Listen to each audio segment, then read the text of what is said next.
Today I am continue with my same chapters. In this chapter, I am going to describe you. In this my topics, I am going to describe you situational approach.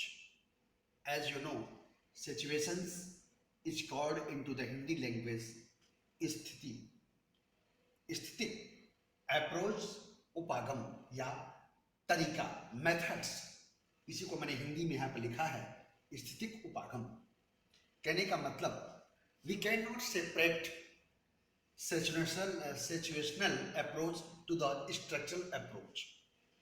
हम कभी भी situational approach को structural approach से हम अलग नहीं कर सकते।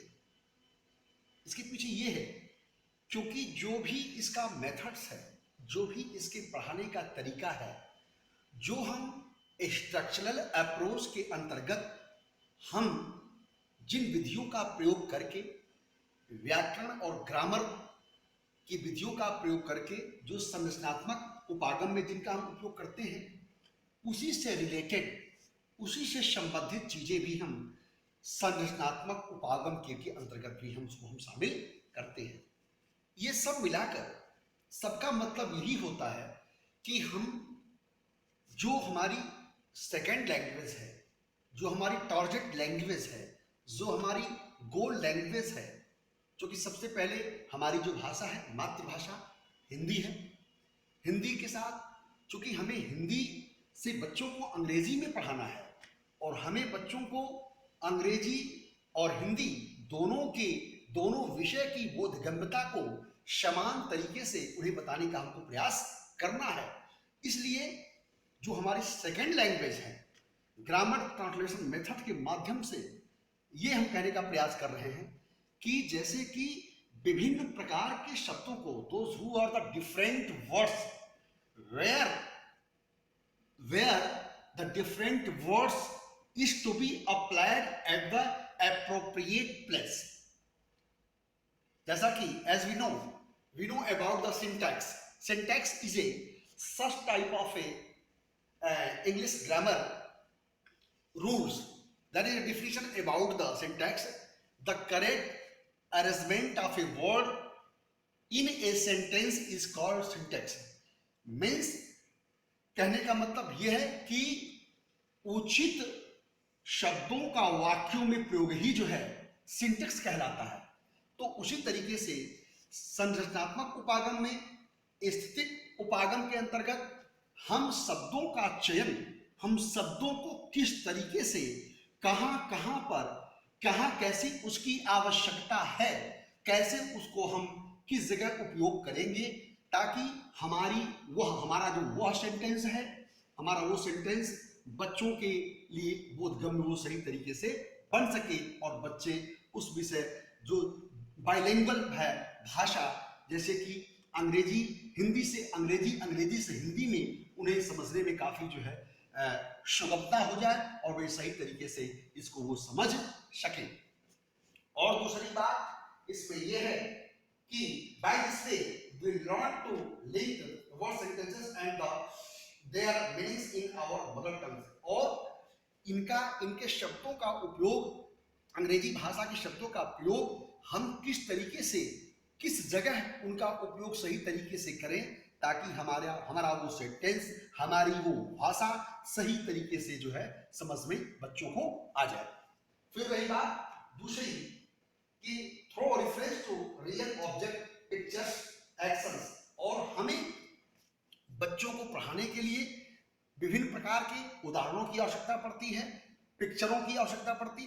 पिक्चरों के माध्यम से, डायग्राम्स के माध्यम से, विभिन्न प्रकार के उल्लेखों के माध्यम से हम सेंटेंस को हम इलस्ट्रेट करके, हम उनको जो है सही तरीके से उसका एग्जाम्पल प्रस्तुत करके हम बच्चों को सही तरीके से इस ज्ञान को हम देने का प्रयास कर सकते हैं।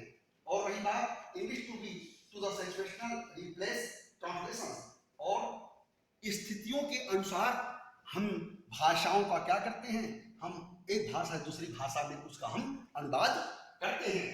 और रही बात कि this to are in the real situations making them meaningful, और उस विषय की गहन, उस भाषा के व्याकरणों का, उस एब्स्ट्रैक्ट आइडिया वाले, जो कहने का मतलब जब हम कोई सेंटेंस बनाते हैं तो उसमें विभिन्न प्रकार के एब्स्ट्रैक्ट भाषा, भाववाचक जो संज्ञाएं होती, कुछ ऐसी बातें होती हैं जिनको हम व्यक्त नहीं कर पाते, उनके भाषाओं के शब्दों को बड़े परिश्रम के अनुसार उनको उस सेंटेंस में हम पिरोने का प्रयास करते हैं, उसको एक दूसरे से लिंक करने का हम प्रयास करते हैं।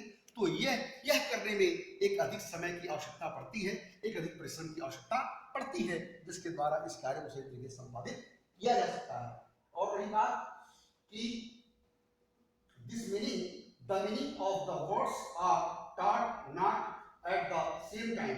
हम ऐसी प्रकार की भाषाओं का, एक प्रकार की भाषाओं का, एक प्रकार के शब्दों का एक जगह उपयोग हम नहीं कर सकते। एक ही वर्ड आता है, एक ही वर्ड आता है, लेकिन एक उस शब्दों का उपयोग अलग अलग वाक्यों में, अलग अलग स्थित जन्य शब्दों में, वाक्यों में उसका अलग अलग प्रयोग किया जाता है। जैसे देखा जाए, but at the different times in different situations, और विभिन्न समयों पर उन शब्दों की, उस शब्दों की जो है अलग अलग, और उस वाक्यांशों का अलग अलग उसका जो है महत्व सामने दिखाई देता है। जैसे अभी मैं आपको कुछ चीजें ब्लैक बोर्ड पर लिखने का मैं प्रयास कर रहा हूं, उसके द्वारा मैं अपने उत्तर को जस्टिफाई करने का प्रयास करूंगा। Situational approach, for example, I have take down some 3 sentences on my blackboard. First of all, my sister went to bank.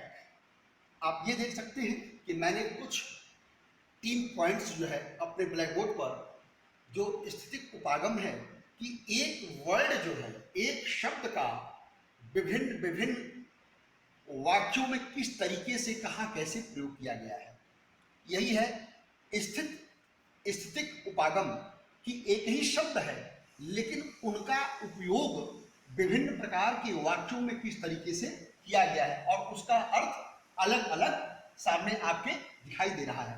देखा जाए, for example, my sister went to bank, एक का मतलब ये होता है बैंक।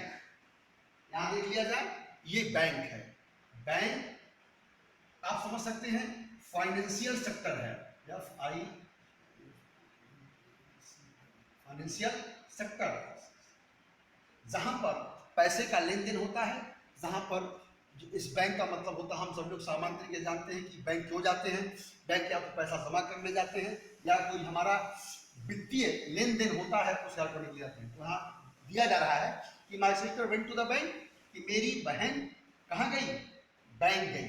अब वो बैंक का नाम तो नहीं दिया हुआ है, चाहे वो स्टेट बैंक ऑफ इंडिया गई हो, चाहे वो इलाहाबाद बैंक गई हो, चाहे पंजाब नेशनल बैंक गई हो, कोई भी बैंक हो सकता है जहां पर वस्तु, पैसों का लेन देन, जहां पर हम ट्रांजेक्शन करते हैं, जहां पर हम अपने पैसे का विनिमय करते हैं, अपनी आवश्यकताओं और वस्तु की परचेज के लिए, विभिन्न प्रकार के कार्यों को जो करने के लिए हमें बैंक पर जाने की आवश्यकता पड़ती है।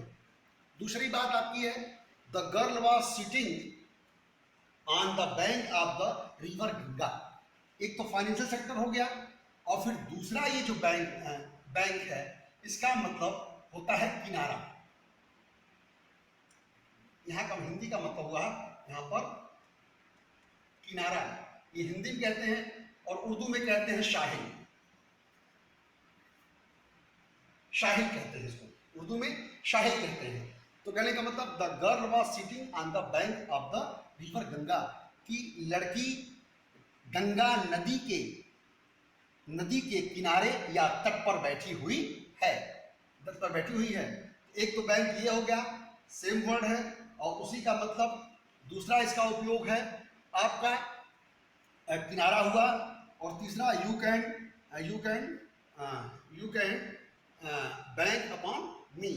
ये थोड़ा सा यू कैन बैंक अपॉन मी कहने का मतलब कि आप मुझसे बैंक पर मिल सकते हैं, जहाँ फाइनेंस सेक्टर की तीनों बात यहाँ पर मैंने आपको बताने का प्रयास किया। इसी को ही एक अंग्रेजी का एक ऐसा वर्ड है, हमारी समझ से जहाँ देखा जाए होमोफोन कहा जाए, जिसे कि होमोफोन, HOMOPHONE, होमोफोन, इसे हिंदी में कहते हैं समानार्थी शब्द। समानार्थी शब्द कहते हैं, कहने का मतलब जैसे उच्चारण उनका एक होता है, लेकिन यहाँ पर स्पेलिंग भी लगभग एक ही है, लेकिन इनका विभिन्न प्रकार के अलग अलग इनका उपयोग जो किया गया। एक बैंक का मतलब फाइनेंशियल सेक्टर हो गया, दूसरा बैंक मतलब नदी का तट या किनारा हो गया, या सी शोर माने उसको भी at the back of the seashore की समुद्र की तट पर के किनारे जो कोई व्यक्ति बैठा हुआ है, जिसके बारे में हम अपने उत्तरों को सही तरीके से बताने का प्रयास करते हैं। इसका अलग अलग अर्थ सामने दिखाई दे रहा है।